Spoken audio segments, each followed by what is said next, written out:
জাল্লা জালালুহু ওয়া আম্মা নাওয়ালুহু এর দরবারে উপস্থিত হওয়ার তৌফিক যেই মালিক দান করলেন, এই জন্য সেই মালিকের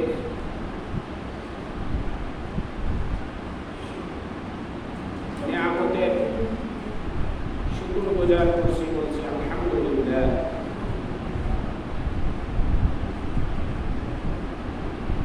আল্লাহ তাআলার নিয়ামতের, আল্লাহ তাআলা যে নিয়ামত আমাকে দান করবে, আমি সেই নিয়ামতের যদি শুকরিয়া আদায় করি, তাহলে আল্লাহ পাক রব্বুল ইজ্জাত আমার নিয়ামতকে আরো বাড়িয়ে দেবে।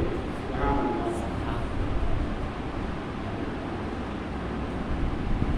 আমি যদি সুস্থ অবস্থায় আল্লাহ তাআলার শুকরিয়া আদায় করি, হয়তো আল্লাহ তাআলা এই উসিলায় আমাকে আরো এর চেয়ে উত্তম আফজল নিয়ামত দিতে পারে। কি বলেন, পারে কিনা? পারে। প্রিয় হাজিরিন, রমজান মাস, রোজা থেকে বেশি কথা, বেশি আলোচনা করা যায় না। এই জন্য খুবই সংক্ষিপ্ত সময়ের মধ্যে অল্প কিছু কথা বলব, যেটা আমাদের সকলেরই জানা প্রয়োজন।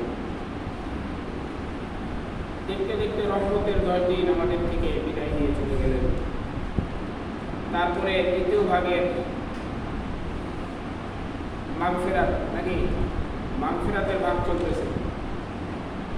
এই ভাগের কয়দিন গেছে হিসাব আছে আমাদের?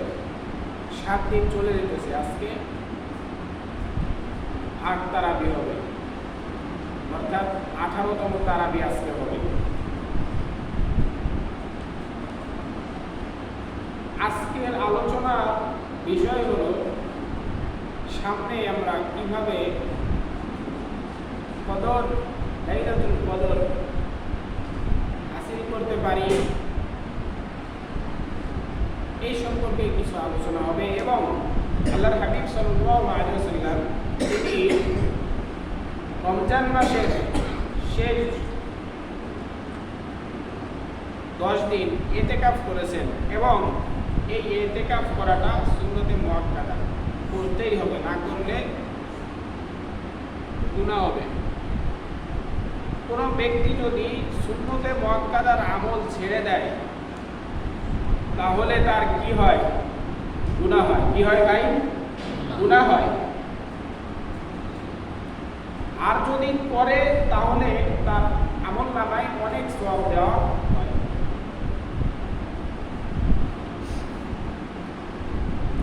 আমরা শেষ জামানার উম্মত, আমাদের হায়াত অনেক কম। কি বলেন, কম না বেশি? গোপালগঞ্জের মধ্যে এরকম কোনো মানুষ পাবেন যে 500 বছর, 700 বছর, 1000 বছর বাঁচছে? নাই। কিন্তু আমরা যদিও হায়াত আমাদের কম, কিন্তু আমরা শ্রেষ্ঠত্বর দিক দিয়ে, আফজালের দিক দিয়ে, উত্তমের দিক দিয়ে আমরা বেশি না কম? বেশি। মাশাআল্লাহ, তো সবাই জানে। এখন আপনাদেরকে আমি একটা প্রশ্ন করতে চাই, কেন আমাদের এত দাম কেন হবে? আমাদের তো হায়াত অনেক কম। আগেকার নবী রাসূলরা 500, 1000 বছর হায়াত পেয়েছে, 900 বছর হায়াত পেয়েছে। তো একজন 900 বছর একজন মানুষ ইবাদত করবে, আর আমি সর্বোচ্চ কত 50, 60, 70 বাঁচতে পারি, নাও পারি, তাও একটা আনুমানিক ধারণা। তো 70 বছর পর্যন্ত আমি হায়াত পাই, আমার 70 বছরের ইবাদত করতে কি আর ওই 800 বছর, 900 বছরের মানুষের ইবাদত করতে কি সমান হবে নাকি? সমান হবে না। কিন্তু এই যে এই কিন্তুটার কারণেই আল্লাহ পাক রব্বুল আলামিন বলেন, আউযু বিল্লাহি মিনাশ শাইতানির রাজীম, বিসমিল্লাহির রহমানির রহিম, ইন্না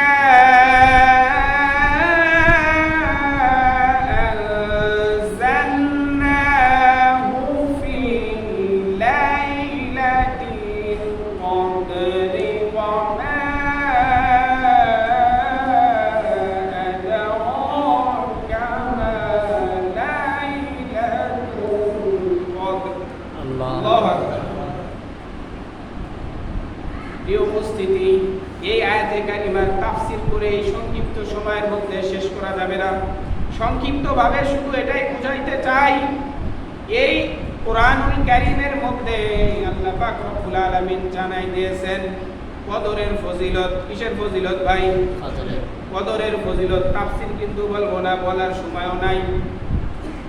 এই সূরার মধ্যে আল্লাহ পাক রব্বুল আলামিন কিসের ফজিলত বলেছেন? কদরের ফজিলত। কিসের ফজিলত ভাই? কদরের রাত কি পিছনে গেছে না সামনে? সামনে।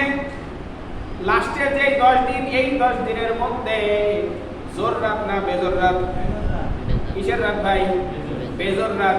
বেজোর রাতের মধ্যে আল্লাহ পাক রব্বুল আলামিন ইন্না আনজালনাহু ফি লাইলাতিল কদর কি রেখেছেন ভাই? কদর রেখেছেন।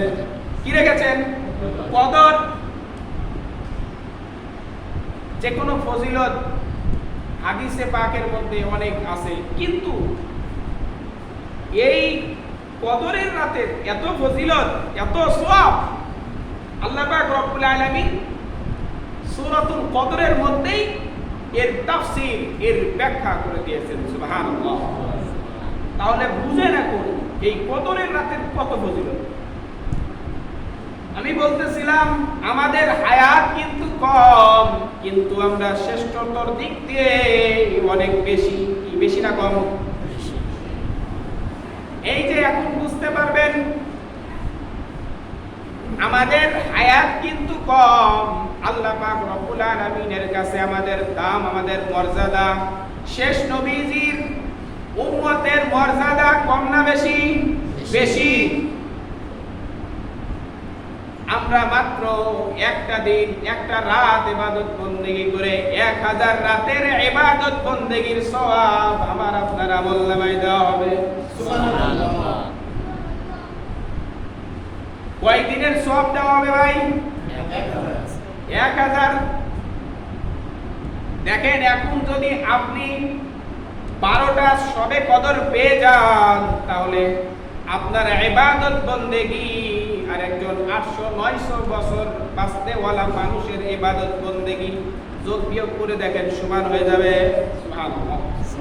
দেখেছেন আমাদের মর্যাদা, শেষ নবীজির উম্মতের দাম কেন বেশি?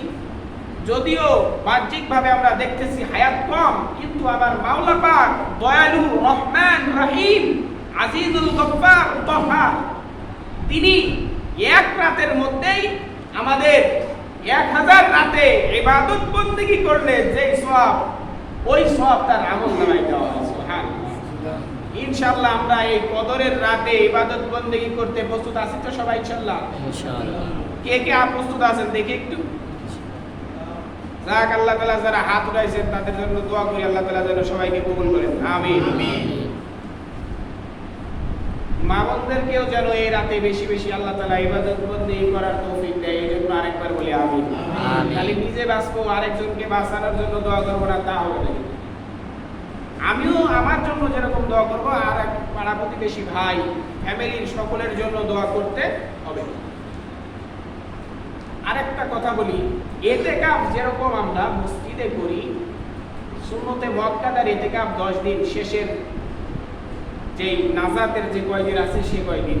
এখন প্রশ্ন করতে পারেন, মা বোনেরা তো অনেকে থাকতে চায়, এরা কোথায় থাকবে, কিভাবে থাকবে?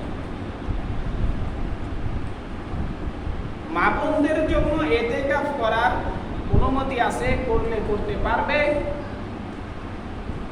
তারা যেই জায়গায় নামাজ পড়ে, মা বোনদের জন্য নামাজের স্থান কোথায় জানেন?